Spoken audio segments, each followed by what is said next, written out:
Welcome to Down the Right Field Line. Today we're going to be talking about the Marlins bench, what Hanley said on Twitter, and who's wearing number 5 for the Marlins. All this and more next.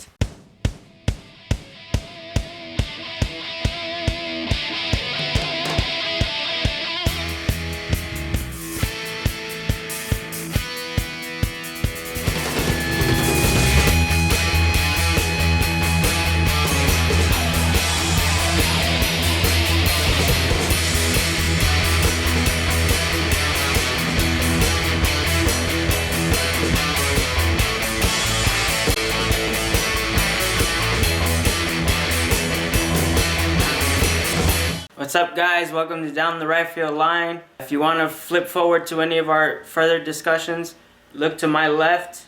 You can click on any of the links. If you want to go forward, if you want to go backwards, we're gonna hit it right off with the Marlins bench and see what the prospects are and who we think is gonna make that bench. Let's start at the catcher position. I think it's safe to assume that Brett Hayes is our catcher for 2012. Yeah, I think that's a pretty safe assumption. I mean, Brett Hayes did a tremendous job last year. He was a consistent backup catcher. I mean, you couldn't ask anything more from him. And he even came off the bench sometimes to provide some clutch hits. He did a tremendous job with the rotation when John Buck had a day off. So it's a good thing to have two great catchers that know how to call the games and as well as be a good offensive catcher. So I think Brett Hayes is going to do just fine at the backup position. As far as any projections, hopefully you can get, around the 250 mark and a few home runs here and there. I know that Brett Hayes does a lot of pops, so we'll see what he has to do from the bench position. Definitely. I think for him, as a hitter, just keep the line moving in the lineup. But I think his main job is behind the plate and just, whenever Buck has a day off or what have you, he's there and he keeps these starting pitchers in check. So I think that we've pretty much covered our backup catcher position, and we're moving on to the corner infield spot where, again, it's safe to assume that Greg Dobbs, barring any injuries, would be our corner infielder guy. We just signed him to a 2-year extension. Those stats are a little bit higher because of his playing time. He got a lot of playing time last season due to our hole at third base. But nonetheless, I think that, despite him not being the starting third baseman this year, I think we can see some of that production, hopefully, especially off the bench. What do you think? Well, last year, like you said, those numbers were really slanted because he started a lot at third base, because we didn't really have a third baseman last year, and now we're going to have Hanley slotted in there. And Dobbs probably going to be mainly coming off the bench, maybe giving Gabby or Hanley a day off here and there. But if you look at his numbers hitting off the bench, they were great. So this guy, he's kind of going back to the form he used to have when he was with the Phillies. And you can count him out how many clutch hits he had last year. So Dobbs is a real deal, and like we discussed in previous shows, he was one of our priorities this offseason to make sure we get to lock him up for at least a couple of years.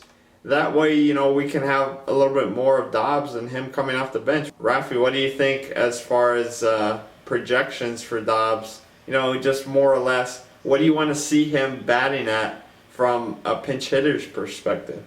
Well, as a pinch hitter, it might be a little far-fetched, but I'd like to see the 280, 290 range off the bench. And just clutch hits with 2 outs is important. With no outs, 1 out, whatever the case may be. But for him to be clutch is huge. And like you mentioned, early on last season when he was coming off the bench, he was coming up big. And if we can have that all year round, that would be great. And we'll see what happens, but I have a really good feeling. Well, now moving into the middle infield, since Bonifacio is now our starting center fielder, we've kind of have a hole at that bench spot in the middle infield, and our candidates are Donnie Murphy and non-roster invitee Nick Green.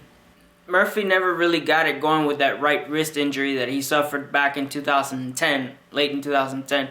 He had surgery the very next day after dislocating his right wrist. And then coming into spring training last year, he won the starting third base job. But it kind of his wrist never got better, I guess you can say, and was put back on the disabled list and missed a lot of 2011 as well.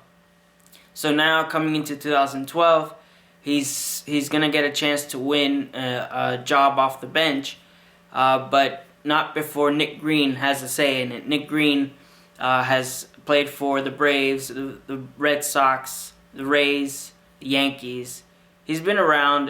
He didn't play in the major leagues last season, but he seems to be a serviceable middle infielder. Rob, what do you think of this middle infield dilemma, I guess you can say? Well, to me, it's 100%. This is Donnie Bleeping Murphy's job. This is the job he needs. He doesn't need to earn it. He just needs to show that he can do it. Nick Green is really going to need to fight for that job. And the only way he makes it is if Donnie Murphy just shows that he's not ready to go, if he's still hurt, or whatever the case is, maybe he can't have a consistent spring training. But this is Donnie Murphy's job. If he every indication is he's gonna have that job come opening day. He's a very consistent fighter. He's you see his at bats. He fights through everything. You kind of see him developing. I like him in pressure situations just because that's when his stripes really show. What do you project for him to do? Well, I project, just secret weapon stuff. Secret weapon type of player. It kind of reminds me of Mike Mordecai from 2003 to 2005. Yeah. Mm-hmm. So, I can see him coming up with those clutch hits like he did in 2010. Somebody who you wouldn't imagine hitting a home run off of Houston Street to right center field. I mean, to me, that was just exciting, and I hope we see a lot more of that. Well, moving into the outfield, bench outfield, we have a plethora of guys. We've got Brian Peterson, Aaron Rowan, Chris Coghlan, Scott Cousins, and Austin Kearns. For my money, I would say Brian Peterson, well-deserved job.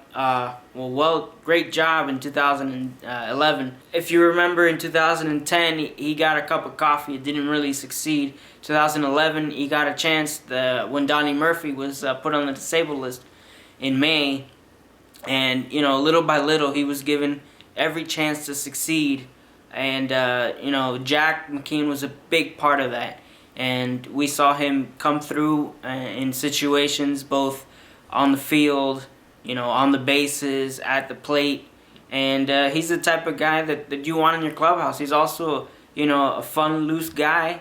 He's good friends with LoMo. He's somebody that I'd like to see as that fourth outfield. And the fifth outfielder, I've mentioned this before, I'd like to see Aaron Rowan more for his leadership and his range in the outfield, not so much for the bat. I think you can put that aside, not completely, but put that aside to an extent, and just have him hit off the lefties. So out of all those outfielders, Rob, do you agree with my two, or what do you got?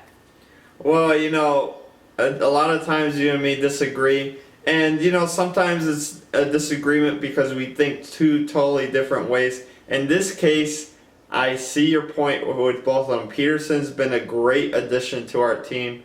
He brought a lot of speed to the outfield position last year. He had a few stolen bases coming off the bench, which is important. And Aaron Rowan too. It's an experienced guy. You want to have those kind of guys, especially in the bench position. But my personal view is I really want Chris Coghlan to make this team. He's been up and down ever since he won the Rookie of the Year. It's kind of it's reaching a certain point where if he doesn't make the team this year, he's probably gone. And Chris Coghlan, the guy who was hitting 3-something, I think he hit 320 his rookie year. Those type of guys you want to have on your team.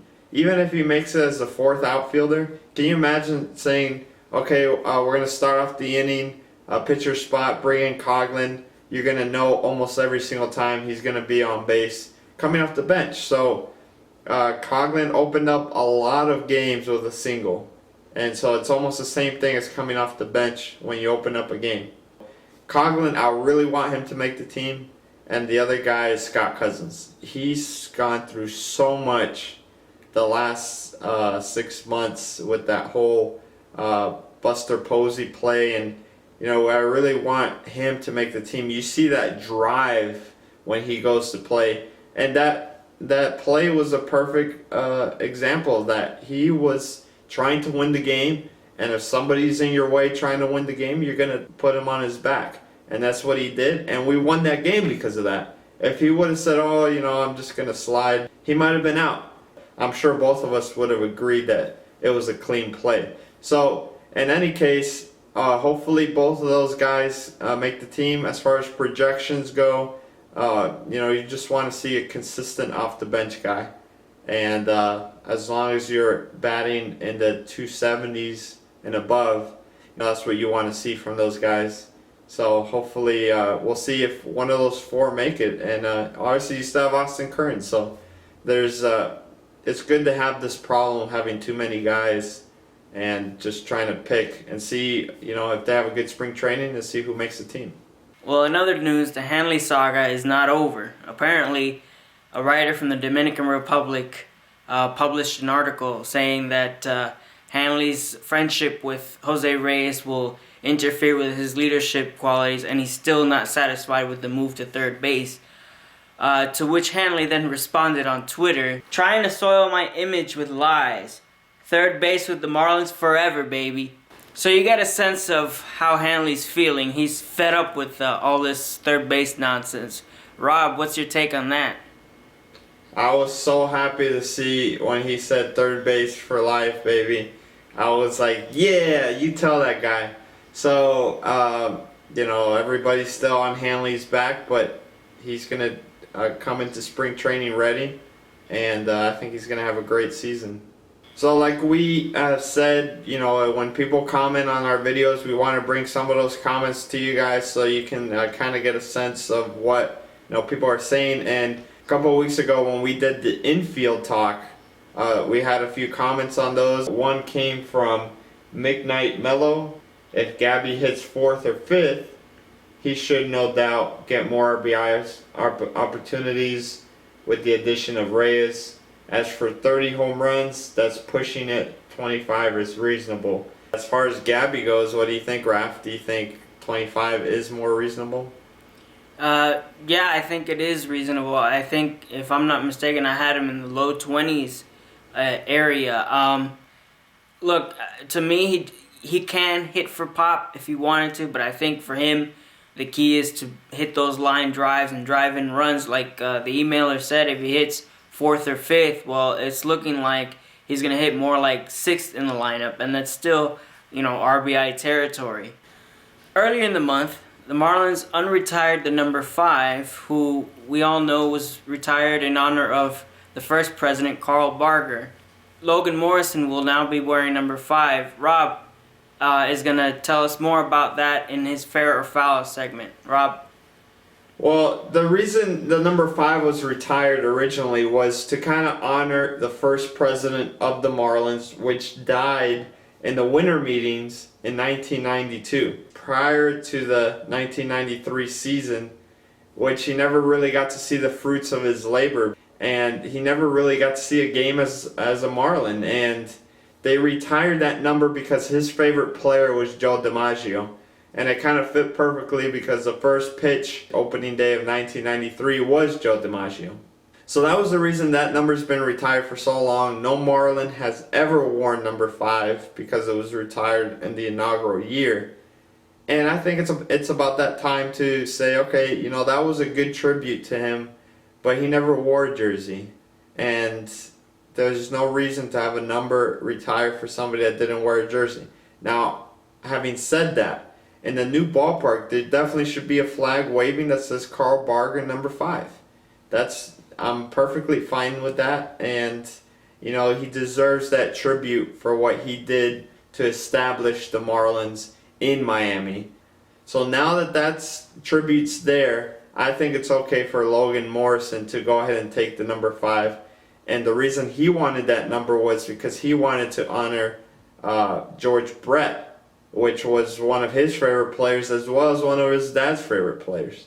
So I think it's perfectly fine for him to make that request.